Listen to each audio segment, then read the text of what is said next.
I'm going to share with you my presentation. This is CSDM, as we know, and when I explain CSDM to a lot of our customers, the way I explain it is this is your physical layer. This represents what's physically in the data center or in the cloud data center, right? These are all the thousands plus CI types that you have out there. This is more of a logical layer. I call it the logical playground. The app services is logical, and it represents the instance of an application. But it also can mean a number of microservices in a larger app, or it could be also representing a platform with many apps running on it. This is sort of the highest level logical tier that represents all of these components down below, how they work together. So that's kind of how I present it. And in the definition that CSDM provides, we also explain it that way. So just looking at the definition real quick, it's a logical representation of a deployed system or application stack. Yeah, it makes sense from my perspective too, just knowing how Excellent. these function on the platform. Yeah. Now, what becomes interesting in this dichotomy between technical services and the business services that I explain these are typically the piece parts. These are the folks that provide the individual components, and we have to use this dynamic CI group as a query mechanism to say, well, which component, which network gear is for development versus production.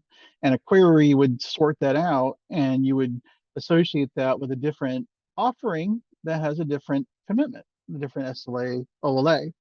And so because stuff comes and leaves the environment dynamically in a lot of cases, this query keeps the relationship between the offering and the components accurate as they come and go. I don't know if that plays into the availability calculation for these types of services, but at least from a management capability, this makes managing those items a lot easier. It absolutely does, especially or particularly, I should say, when it comes to the commitments. So you mentioned the SLAs and the OLAs. We have availability commitments. And so you can say, for this particular technical service offering, we want to maintain this level of availability. That's right. For these reasons. And then when we calculate availability, we will tell you basically whether or not you're hitting that commitment. So these guys don't know how those components are going to be used. They're like, I manage 30,000 servers, 10,000 are development, non-production, 20,000 are production, high availability, or whatever that happens to look like. So they would structure these offerings to really better relate how these equipment is supposed to be managed, how it's managed, and how it would be used in a larger context.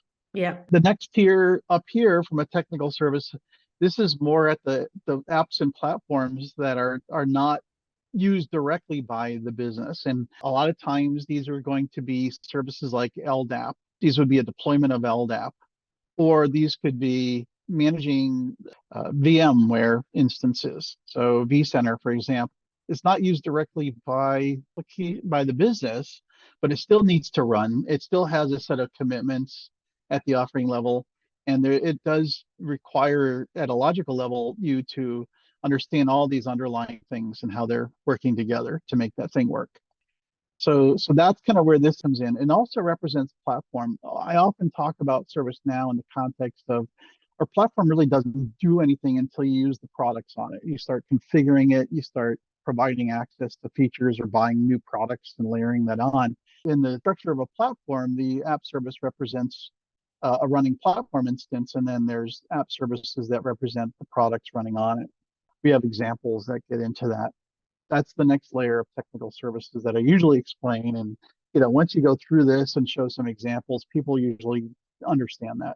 I would only say this also becomes really important when we talk about the dependencies of the business services and offerings on those technical services and the commitments that you're making at the technical level and how those are, related to or in congruence with what you're promising to the business ultimately. Yes. And one of the things I love about what you did in the service builder is to kind of make this offering front and center from a commitment perspective. But I also talk a lot about how we use subscribers. We covered that in one of the previous videos. And you can say, well, there's individual users or a group of users, or a whole business unit. And if you can relate the groups to the users individually or the business unit to the users, you can then notify everybody at a location, for example. You can kind of calculate and get yourself a list of all the individual business folks that might be impacted by a service outage. There's a nice ability to trace through, let's say, a specific server, or let's say a network device that fails, and how that traces back to the individuals impacted on a very mature implementation. Yeah, exactly. Because maybe the network gear failed or it was offline for a period of time, but the way that the system was structured, or there were things put in place to avoid full impact or felt impact, from the end user perspective. And I think that's where availability, the nuance and sort of the art of it versus the direct science, is really understanding true availability in the sense of people being able to use it, consume it, versus something is offline for 30 minutes, but nobody was actually impacted. It's sort of like, That's did a right. tree fall in the woods if nobody was there? Did it make a sound? And to give you some context, and really we had two data centers that were identical or close to identical, and we load balanced traffic between the two. So up here, there was a network device, and we directed traffic to one set versus another set of servers. We could take a whole data center offline, and nobody's the wiser, as long as the traffic wasn't high enough to exceed the capacity of the other data center. So Yes. we designed our app service with the load balancing and redundancies kind of built in. And we did log shipping of the database to, logs to be able to keep them in sync and to queue up the transactions side, or the other one was down. That's such a good example. Yeah. So Aaron, where this becomes complex is because these things are architected differently, and how everything relates to the app service here, or how it relates now to the business. Outage records now, I believe we're tracking outage records down here at the individual CI level. Yeah, and not only do we track like an outage at the CI level, I mean, like you can have an outage, packed to CI directly, but you're also able to map an outage to many CIs as well through, the affected CIs as well. So like, it can have a lot of impact. Yeah. So now that you've got commitments sort of over here from a technical perspective, right? There's these folks that provide commitments on the individual devices. There's folks that are, providing commitments on things like platforms. And then you've got commitments to business customers here, which you have that, I call it the last mile. It's like your electrical distribution. There's the stuff that connects to your house individually, but then there's these big, huge, high voltage lines that cross the country, and nobody connects directly to those, right? So that's kind of like dealing back here. These are the high voltage lines. So the question is, how do we really calculate this stuff when a failure happens, like a piece of network gear, which might affect multiple app services or not, and then how that affects the end user, and being able to tell them, oh, we met your commitments or we didn't, and here's why. I see it, at least from a history perspective, a lot of BRMs get into these discussions, business relationship managers, to kind of explain how the portfolio works and why this happened or didn't happen the way it was supposed to. Yeah. So from a product point of view, what I could do is I could talk to it from a overall use case and high level product and intention. And then Aaron will be really good at getting into the nitty gritty. From the product side, what we did with availability is, in order for our availability engine to calculate the CI, but specifically really we're looking at the service offering, needs to have an availability commitment created. Right. Okay. So that's because in there under commitments, you can put any kind of metric. Yes. So with the commitment, you choose the type, and we can show this, visually in the product, but you choose the type, and then you set what the committed availability would be out of 100%. Okay. And so that's your target. That's what you're shooting for. Okay. And you can also choose a schedule. So if you, for instance, want to have a commitment that's for, your high traffic times or work days, and then you have a different schedule or a different commitment for holidays or weekends. The more we talk to folks, though, everything's becoming so digital and expectations are so high from consumers. It's becoming just more and more 24/7. Yeah. Yeah. Yeah. But we do have that flexibility. So you could create many commitments that would map to a single service offering. And then those commitments can be shared. So you can have a series of standards, like gold, silver, bronze. There's a bunch of different ways that you can define your commitments. Ultimately, though, once you map a commitment to your service offering, we will automatically generate availability results for that particular offering. We do that at different time periods. So we'll do it like, today or last 24 hours, every week. We'll do month, we do year, we do last 7 days, last 30 days. There's a bunch of different reports that you can look at. Mhm. And again, we're just doing that automatically. And then anytime an outage is generated and it's opened against a service offering, in this example, with a commitment, we will take into account that outage time into the availability calculation. Okay. Yeah. The use case really is, and I will say it's manual right now. So we get a lot of questions, or we get a lot of requests for an outage to basically be able to roll up from an application service. Yeah. An offering, just roll that up, automatically add it to the offering. And we've been very cautious to do that. And we've kind of pushed back on that use case because, like you just talked about, the example that you just talked about, an outage at the application service level, or possibly, lower than that in the stack, doesn't necessarily mean impact to an end user, or that that thing was not available. Yeah.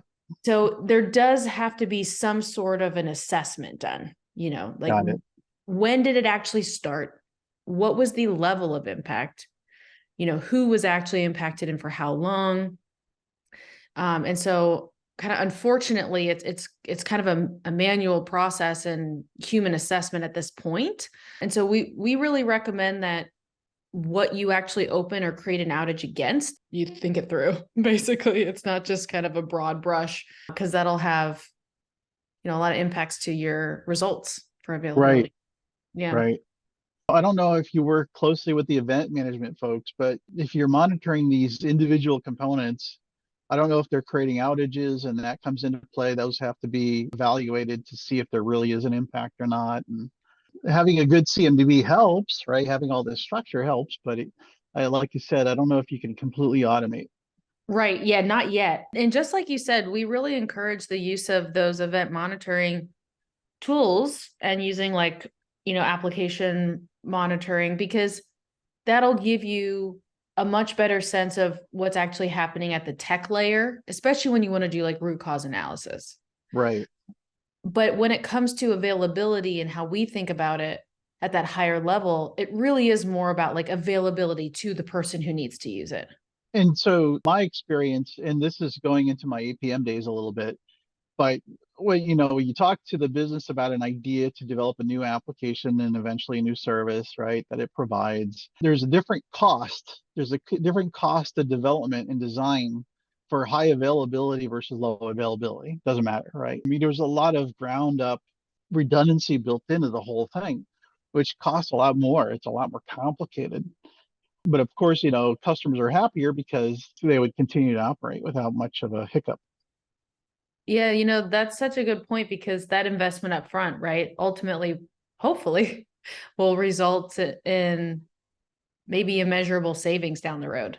And it gets tricky too, right, when we talk about more of a degradation versus a full outage. And we really haven't solved for that in our calculation. And Aaron, you could probably talk more about why that is. But that's tricky, because we do have 3 different types. So you could create an outage that's, I think we just call it outage, which is more of an unplanned outage. Then we have the degradation, and then we have a planned outage. So if somebody creates a planned outage, that won't impact the availability commitment, because it is something that's planned, Right. Yep. And you can also create maintenance windows. And if something happens within that maintenance window, it won't impact the committed availability. So we've done some of that, but the degradation is tricky. So I don't know, Aaron, if you want to talk a little bit about that one. Yeah, I mean, so there's 2 things that actually came to mind. So the first one was we when it comes to availability, how we view an outage. So for example, we have like an outage record. That's one thing. But when it comes to availability, we actually do a lot of, we consolidate like overlapping outages into a single outage, right? Because I think Mhm. the way that we view it is that it's an outage on that service offering or application Right. service. So if you had 3 outages, right, 3 outage records generated over like an hour period, but they all overlap, we view that as like one outage. Now, what makes that interesting is then let's say if you have like a planned outage, right? And in a planned outage, that's a planned downtime. So if a planned Mhm. outage overlaps an outage, and let's say if your offering, right, whatever it is currently having an outage, 2 hour long outage, but in that period of time, you plan to do like a planned outage of some sort, that would actually split the outage time into 2 outage periods in a way, right? Like if Got it it. ran right in the middle, because it's one was planned, but then it's really you had an outage on the beginning, a planned outage, and then an outage at the end. And so in terms of availability, this is like where a lot of this complication kind of nuance comes in. We actually view that as 2 outages, right? Yeah, 2 outage Mhm. periods, 2 times where outages were down. And that's some of the nuance with planned outage. But when you get into like degradations, yeah, that's hard because what is that, right? Exactly. Like, Yes. Let me talk through some scenarios that I yeah, was accustomed to in my history, okay? And I'm going to go into some CSDM examples. So I'm going to go into a microservices example because I think this easily conveys from my own experience kind of what can happen. So actually, let's go to this one first. This is a decomposed monolith. So this is just a great simplification of something I used to have to architect and build and support. And in this case, I'm going to start with, there's 3 key modules here. There's a tax calculation module, there's a currency conversion module, and then there's a customer management, the main module of this particular application that manages the customer interaction. And in this case, it's all part of one business app. It's called online sales management. And there's one app service that stands for the whole thing. Okay. Now, under that, each of these products or microservices, when you deploy them independently and they're all interacting with one another. So these things just kind of interact. And I don't know if you're familiar with microservices architecture, Aaron, but I've worked with this architecture since the early 2000s. And this is just the way we were doing things way back then. We didn't call it microservices, but this is how you had to do it it's funny. if you wanted to scale certain sections differently than other sections. And then, of course, some of these things can be running on shared infrastructure. So one piece of infrastructure goes down, it might impact multiple microservices. In this case, for online order management, you might have the main customer management module up and running, but you can't convert currency or can't calculate tax to finish a sale. But you can have, let's say, the currency conversion fail, but you can still calculate tax. So this would be like a partial outage scenario where you could still process business, but you had some cleanup or you had some certain aspects of the business that didn't work, right? So the business service over here, online ordering was still up and running, right? But a portion of the functionality was suffering because there was an outage of the currency conversion. This is a very realistic scenario. My little microservice over here was the apply for credit, get credit, buy something sort of module. And then there's also the trickiness, or if maybe these are all available or Yep. they're quote working, but one of them's really slow. And Oh so yeah. it times out, or like 1 in 3 transactions fails, like those kinds of things that are really hard to actually capture. Like Aaron said, what does it actually mean? Is it Yeah. Well, slow? Is it not fully completing and partially completing? And well, then yeah, that's like how do you, yeah, exactly, with the degradation, like how do you categorize those things into a calculation? That has definitely been the trouble with that. Well, I have to say this was another use case that I had where we had this loans service, which my team owned, and this is what happened. It started to queue up, so all the traffic would queue up, and if we took more than 5 seconds to respond, the transaction would not work. You know what was wrong? There was nothing physically wrong with anything. It was the backup services were running at 3 in the afternoon, which is where the traffic was ramping up. So you hit a certain threshold, and it was just Slow killing the down. whole. Yeah, the thing would slow down, and we would lose transactions. but yeah, I mean, it's a real, I mean, it was a war room nightmare, 3 o'clock recurring nightmare. Yeah, what we've tried to do to help not solve for it, but provide some kind of a tool to track it, right? Is give that type, the degradation Yeah, type, so at least can be logged, and it can then be mapped to all the different, CIs in particular that are being impacted, and then hopefully can help inform analysis, especially if it's recurring, yeah, to try to do that deeper dive. And so at least you have a record of that. But we haven't been able to kind of crack the code on how it should be part of our calculator, so to got it, speak. Yeah. got it. Yeah, well, I wanted to walk through this scenario because assuming you have a microservices architecture like this, yeah, and you follow some naming conventions to describe what these things do, and you could put a number, maybe a number on what's the value of this thing. If it goes down completely, it's, oh, we can't do XYZ. We can't convert currency, or we can't provide a loan to customers, or whatever it happens to be. So you can now say something about online ordering was degraded because we couldn't calculate currency conversions from 3 to 5 or whatever the heck was going on. Yeah, no, it makes sense. It's interesting for sure. And I'm just trying to think with, like, like I said, when the way that with availability, there's basically two entry points, right? It's the commitment associated to, an application service or an offering, but then it's also just, the outage that itself is generated. And I'm just thinking with an outage, like I kind of mentioned before, you're able to associate with multiple items, but then also having that further relationship, maybe of like you said, how these things are related to each other as well and impact each other's is interesting. Yeah. Yeah, it's Well, tricky in that one example you gave, right, Mark? It's, yeah. well, because we had the failover, the redundancy, didn't actually ever impact the end user. And so we're not counting that as it being unavailable. Right. But yeah, Right. that's a good point. Yeah. But that's one of the things where you can make that call based on the situation here, right? And then measuring actual user complaints. Did anybody even know these transactions all finished, right? I mean, whatever was going on still continued to work. As an architect, you try to build in these redundancies and fail safes along the way, but you don't get everything. I mean, nobody predicted this 5-second thing was happening, right? It was like, how do you know? They just kind of gave up thinking we were down, but we weren't down. If they waited 10 seconds, we might have, continued to work. The tuning the architecture operationally is a bit of a bear, to be honest, because you have to have visibility on what's going on. I think it's a real world situation. I think it's a good way to kind of explain and explore the different challenges or sort of the nuance Yeah, when it comes to calculating these things and understanding impacts. If something is available and or impacting and the end user. I mean, ultimately, what people want to know is, are we meeting our commitments here? Is sales still working? And if it's not, why? What happened? And what was the cost of that, so that you can mitigate? The worst case scenario is that this thing is architected to not be redundant at all.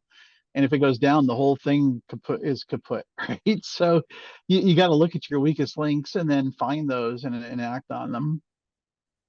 Right, And that costs. exactly. And the data, and if you're doing these calculations, that data I think also can help, because if that availability can inform and maybe also help make a case to take more time and fully architect your system with some of those redundancies, right? If you can actually show, hey, the way that we've designed this in the first place is costing us this amount of money.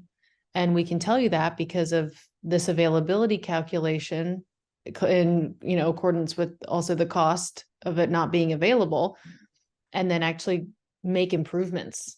I think that's the whole idea, right? We want to provide data and we want to provide visibility into that for continual improvement and enhancement in a bunch of different ways. I would say the better granularity you have on that data, what happened. And that's what I was asking about monitoring and sort of that ITOM visibility or ITOM health kind of tie in too. And then when it comes to like the consumer, though, that's like if it actually impacts them or not. I guess that's more where we see our availability come in, our availability calculation specifically. Yeah, I was thinking maybe we could kind of briefly show the availability product itself and kind of talk a Yeah. little bit about how it's calculated, and we can do it at a higher level. All right. So I guess I'll drive, and then Caitlin, you can tell me. Can I guess chime in since I'm sort of have this on my screen?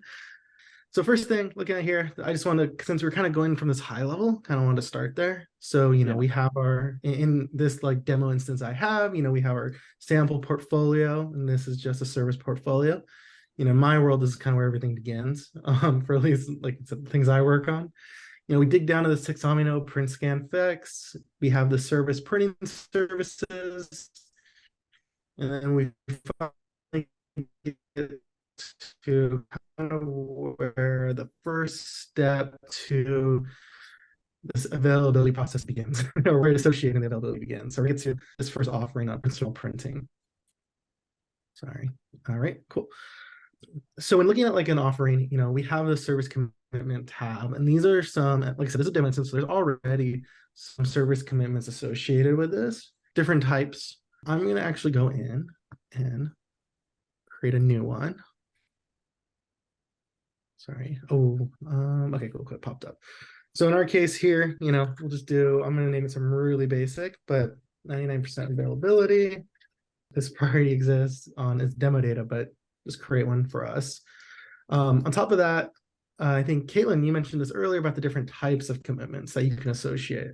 And so, we have all sorts of different ones. And I think on this instance I have, there's not a lot of plugins installed. So, another common one you'd often see would be like SLA, but let's not get into that. But in our case here, we're going to bring in availability. And this is kind of what Caitlin's saying, you can describe the percentages, precision. There's the concept of schedules. And so these are kind of like schedule tables. So these can be anything from 24/7, weekdays, America. I mean, there's a lot of options here. We have and a lot of the rest of the fields here are really just for kind of noting. They don't actually do anything, other than time zone does do something. But like breach penalty, this is more just to track that information. It doesn't actually go into calculation. Mm-hmm. Okay, so interesting. You could say that the availability here would be like for high, like my online store example, right? You measure your downtime in millions of dollars per minute. You could put that kind of detail in this. Totally. And it's not used to, like you said, to calculate, but you can use it to create a report to kind of say, oh, that was a $5 million outage or whatever. Yeah, exactly. You can use it to kind of like note those differences and kind of deal with what you want. But what does matters, like the percentage, precision, time zone, things like that do play an impact in the availability results. So I'm actually Aaron, do you want to talk a little bit about how the precision works? Yeah, so the precision is just like it's just for determining the percentage availability. So if I did 99.99 and I actually can care about that, like the 0.99, then I can decide the number of decimal places that matter. So that's a decimal place sort of precision. I got it. Yep, that's it. It plays a role in the basically determining if the availability, like the outage amount, has surpassed the percentage, if that makes sense. Got it. Cool. So I'm gonna call this 99% availability, and I'm just gonna call it store now. That's our example. I'm just gonna do that so it's easier to track. All right, cool. So that's created. Let me go back. All right, so now we have this one. And there's a couple things that kind of happen in the background here. So one thing we do is we do generate availability, like historical availability. We actually have an action for this too, if you want to calculate it for like the past year. So if you did have like existing outages, but you didn't have availability records yet, you can calculate the past. That is an option. Oh, wow. Would that be helpful if you're trying to fine tune some of these calculations, right? Recalculate, fine tune it, recalculate type of thing. Exactly. Yeah. So if you're like adopting availability, like you're adopting this calculations, like if you have existing history of outages, but you don't necessarily have like them associated offerings because you're not using it in that way. Do that. And also it's useful for recalculating in case. So there's kind of, I guess, a debate here, right? Of like, we report on the events that are occurring at the time, right? Or whatever the outages at the time. Do you want to update those in case there was errors, right? And so if you kind of believe in having the most up-to-date calculations, or you need a repair, for example, calculations, you could do that too by recalculating basically. But there's even some more nuance to that. I'll get to that in a second. So Okay. when you go to availability search for it, you're gonna one thing that's gonna be very platform specific. There's availability module, and then there's an SPM availability. And so this is important because in SPM availability, we are mostly talking about associating availability with offerings and service offerings specifically. Yeah, so I just wanted to jump in real quick and say that with availability, it started in service portfolio management module with I see. outages and the, creating commitments against the offerings. And we were receiving requests more and more frequently to have that functionality for application services or like other CIs. And so we made that available, but that's why there are two places you can find availability. Yeah, exactly. It was something originally for SPM that we extended out. And so it's basically been kind of extended to work with application services. There is another way. There is a way to make it work for other CIs, but we ship out a box for application services now. And I believe it was as of, let me actually had someone reach out asking about it. Okay, let me actually, I think Tokyo. Wow, yeah, Tokyo. Okay. So to kind of show, so this is what availability looks like, right? Like, and like fundamentally, like the records that we generate, the core, like this can obviously turn into reports and be monitored with indicators and KPIs, like things we do in DPM, for example. But when just availability itself, we basically generate these individual records, and records basically are made up of a start date, end date associated with a type, and so that's important because we have like daily records, we have the annual availability, monthly availability, and so yeah, sorry. So besides that, this happens. You can also see we have like total availability percentage, downtime.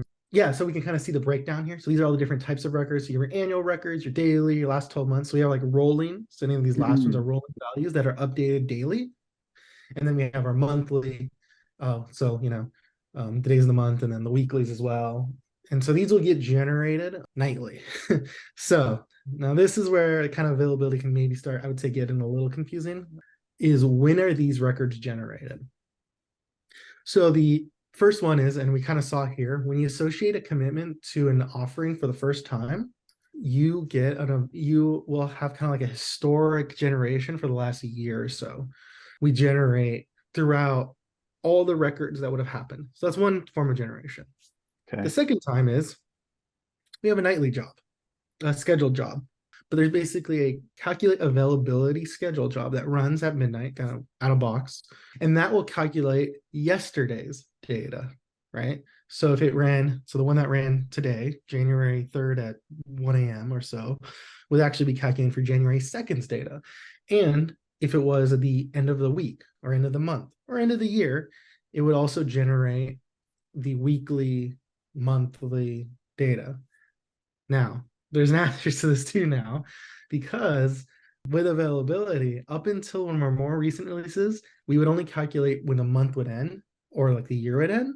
And so with the availability calculator V2, which is a brand new for any sort of new customer, they'll have it, but for any existing customer, if they would prefer to have the current month constantly being calculated, the current week, the current year being calculated instead of the end of the month, week, or year, then they could use the availability calculator V2. It's documented on the on our docs and how to turn this on. It's basically just a system property flip.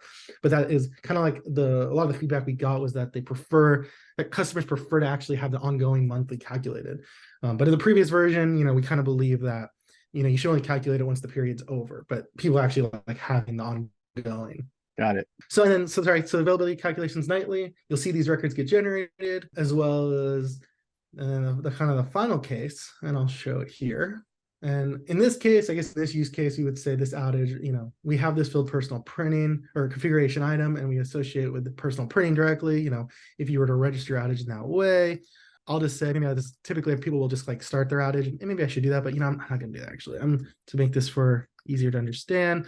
We'll say I was logging an outage that actually happened, yesterday at 10:57 to 12:57, and I'll show you why.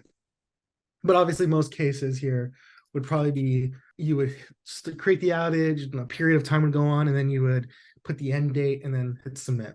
So now when you look at the outage records, we have our begin and end date, duration, and then we have this affected CIs. The affected CIs would be a way you can associate other CIs that would also be impacted by that outage. And that would actually reflect on the availability results for the existing the configuration item, but also for all the affected CIs too. Now, when you say affected CIs, does that include app services? Yeah, Yes. so you can actually kind of throw anything in this related list, but application services, yeah, are one of the ones that you can add, but application services specifically will be the ones that could get their availability recalculated or calculated if they had a commitment associated to them. Got it. App services and service offerings, as long as they have a commitment, we will do the calculation. And you could, of course, put anything in there in terms of what's being affected. Just the availability won't be calculated if it doesn't have a commitment. Okay, so I'm going to kind of quickly go through this. So now this is a result record. And so this is a result record that did have an outage, that outage we created. And you can kind of see that in this outages during interval. So we can see that there was an outage here from, that one I generated, the one that I created. But we can also see now, so let's start with total. So the total values here are actually the total availability. This doesn't include the schedule, right? As well as the percentages. So here we're basically just seeing like over that day, or in this case, it's a month, right? Because this is a monthly record and this is for the month of January 2024. So this current existing month, we can see that has a total availability percentage of 99.730. There was one outage. Now, when we can take in consideration of the commitment, which you can see this percentage is a little bit lower, and that was because for the service commitment, we did 8 to 5 weekdays. So the percentage is going to be a little bit lower, not super noticeable because this is not including Saturdays and Sundays, right? Inside of the availability percentage, the total is less than 100% or 100 or whatever the number of hours there is in a month. And then we're also being able to see to that commitment, how much downtime has there been so far this month? So 2 hours, 6 minutes. Yeah. And then once again, we see the total, the periods. And this is important because when we calculate outage periods, that includes overlapping outages and the complications that come with that. And and so here is kind of like that end result. And this, once again, if you associate an application service, they would also have their own monthly records too. Every single one of them for every single availability commitment. It's all broken down individually.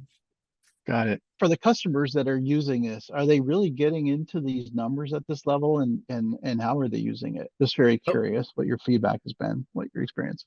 This is probably one of our most used, maybe is the right word, or highest interest with most of our customers around DPM and service portfolio management for a number of reasons, but availability is really important for most customers.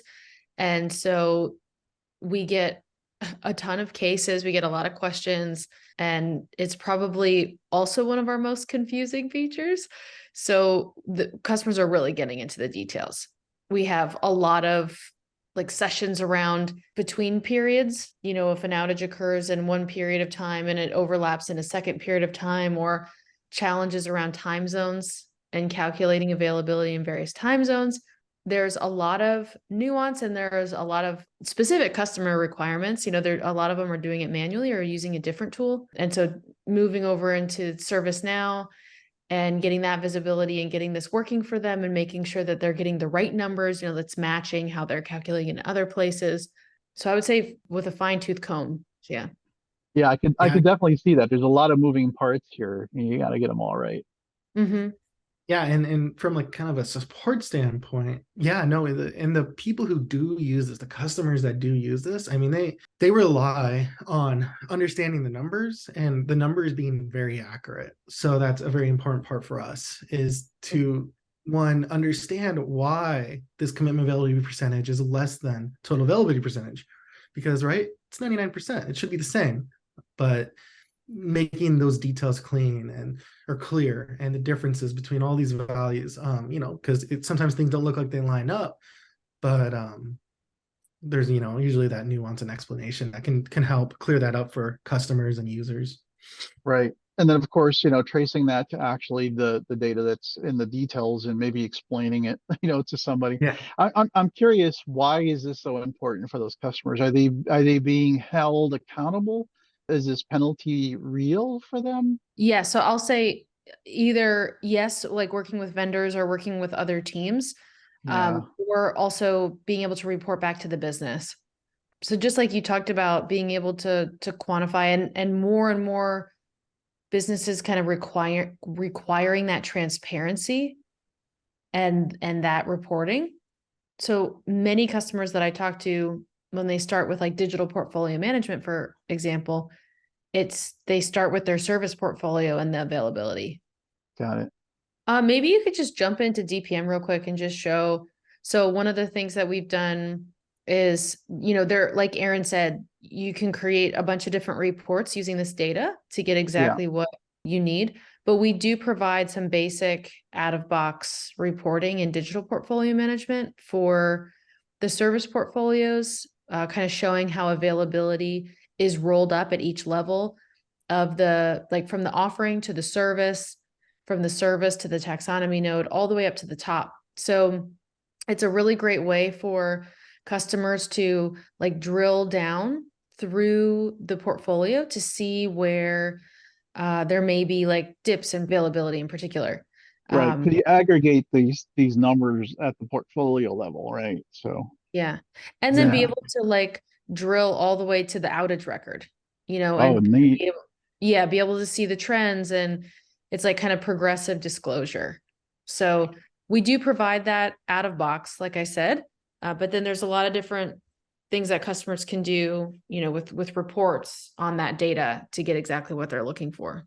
And one thing that we did do is Aaron's showing the different types of portfolios. So we support business application portfolios, and we will show availability calculations for the business apps, and it's based on the application services. And so if you are tracking availability at the app service level and you have commitments defined there, we will roll that up to the business application level, which was another Interesting. request. Yeah. That's interesting. It goes back to this whole synergy between the service and the application definition. They're slowly becoming one, right? Mhm. Yeah, we're getting there. Okay, well, you can see So the here we service go. availability. Here we go. So Wow. you have to, there we go. And so this is interesting, right? Because this is a taxonomy node. So we're actually seeing availability records for all of the service offerings that make up this essentially aggregated score, which is Wow. pretty It's a cool. lot of them too. Yeah. So these are calculated, like you said, daily or monthly or whatever you've got them set up to Yeah. do. So these are specifically daily records. And so Okay. obviously this is 100%, we know outages on here. But if you Yeah. can imagine if this wasn't as successful taxonomy node that had zero outages, so realistic. That yeah, there would be also you'd be able to see this history, right? And what's really cool with like DPM is you're able to really set your like view as well. So like if you Nice. really care about availability, you really want to be able to dig through it, and you really care about like that CMDB, yeah, you have that option inside of DPM. Got it. Yeah. Well, there you got one for 99%. One quick nuance too. So with this needs attention, because we do get questions of like the difference between the needs attention and then what you're seeing in this performance snapshot. Okay. So like Aaron mentioned, the availability, the one that we ship, I should say, it runs, every night. So you're Right. getting yesterday's availability, which wouldn't include, for instance, an outage that was created today. So the Hmm. needs attention is intended to give you those records that are happening today or now, so that you can have that visibility. Okay. Yeah, understanding the differences. But also understanding that like KPIs themselves are also kind of like an aggregate over a period of time, right? Yeah. Like, in the needs attention, we only have one critical incident, but in open incidents, there's 420. And you can dig into like, what this actually is. We Service also do related. show the commitments, really just on the offering views. Hmm. So you can see the commitments that have been set and also whether they're being met, kind of each month. So for both SLA commitments and availability. So that's an additional view in DPM. Oh, okay. I'm familiar also with Service Builder. Is this detail now available in Service Builder, or can you launch into availability from Service Builder? What you can do in Service Builder is you can map the commitments. once they're defined. Yes, correct. All Yeah. right. So somebody should know what kind of commitments need to be done over, over everything. And then Service Builder is where you can select the ones that make sense for each service. Is Exactly. that kind Yes. of the sequence? Yeah. Okay. Okay. Yeah. Yeah, Yeah. it could be a different persona as well. So yeah, there's a lot of reasons why. But exactly, you would define the commitment outside. Got it. But once defined, then the service folks can define a service using the appropriate commitments. Yeah. Mhm. Yeah. Perfect. That makes a lot of sense to me. So there's a lot of, I would say, setup that customers would have to go through to get Service Builder to really sing for them in that regards. Correct. Yeah, it's the idea with the Service Builder, it's for, Yes. yeah, like more of that end user to kind of pull the pieces together. Yeah. Okay. Mhm. Yeah, but and really what it comes down to is, yeah, you define your availability commitment, you associate your availability commitment to an offering, and well, the history will generate, but then you just kind of watch it, and the next day there'll be a new record, and the day after that there'll be another record. And V2, just remind me again, it's Mhm. already there. They just have to go to a system property to turn it on. Is that also enabled by default for brand new installs? Is it defaulted to V2? Yeah, exactly. It's default now for new instances, but for existing ones, they would need to go to this com SNC availability v2. We can access this property, the admin can, and then you just kind of flip the switch to true. Yep. Yep. And then the new way of calculating is implemented on the back end. They don't see any difference in the user experience. Pretty much exactly. It's all done in the back end. The big difference they'll notice right away is we moved from a pattern. There's two patterns we moved from. So the first one was we would calculate the previous month when the month is over. Like the current Right. month would only be calculated when the month ended. We switched that. So now we do kind of like an ongoing calculate, or like the current period records are being calculated. The other big change, in the old calculator, we had this concept of ongoing outages. And the idea would be if you had an outage that begun with no end date. If it flipped over to January 4th, we would show that there was an ongoing outage. And customers didn't like it. It was actually really confusing. It was definitely some issues around like expectations. So most of the feedback we got was people were like, we would prefer it if once you end the outage, then you just update the calculations. And so that's like so we basically switched to that, which is that, an outage is not calculated in availability records until you put that end date in, until that end date is there. And yeah, because to build on what you were saying, Aaron, just so it's more obvious, if an outage is created at like 3 p.m. today in the version 1 calculator, we would recalculate the availability for today, but we would assume that the outage would be open through the rest of the day because we couldn't guess when it would be closed. So then we have to say, well, then the outage is going to take from 3 to midnight, basically. Which is not looking good on that day's calculation. No, and it's misleading, right? Yes. Because it's like, well, that's in actually. Oh, and then by the way, because we also do weekly, monthly, yearly, and like last 30 days, last 7 days, all of those would assume again that the outage is open for the entire period. Yeesh. So to the end of the year, to the end of the month, whatever it is. So instead now, then once it is closed, then we would recalculate and everything would be updated to reflect the new time. But for a while, it's very misleading and it's a little off-putting, And so with this version 2, we don't make that assumption, but because we can't assume that it's only going to be open an hour or 2 hours, we just don't include it in the calculation until there's an end time. Wow. Okay. So there's a lot to it, but now I think you're at that point where it sounds like you got a lot of customers, you're getting a lot of good feedback. You're already on version 2. Original availability. I mean, it's been core and it's been there for, the oldest code I've seen is over a decade. So Jeez. it was due for a little bit of especially with all overhaul. Yeah. With all the feedback we get with it, that it was definitely a good worth doing. I think I hit all of the big points. There's so much more I could show. I could show like planned outages, but that's a lot. I feel like we already got this. So. These things are more high level, scratching the surface and getting folks pointing on the right path on how this comes into play, right? With regards to the whole model. We want to engineer these systems with these numbers and penalties at the beginning of the process so that we properly engineer them, right? So I wanted to thank you for meeting me and kind of going over the CSDM and sort of how this availability calculation works. So a little bit about how digital portfolio management uses this data to see it at a higher level. This is very valuable. I know our customers would definitely want to take advantage of it if they knew a little bit more about how it works in the context of the bigger picture. Yeah, thanks for the opportunity. It's always fun to chat. Yeah, Absolutely. this was, Yeah. I think the first half was very interesting for me too. Absolutely. Let's do it. Awesome. All right. Take care. Bye.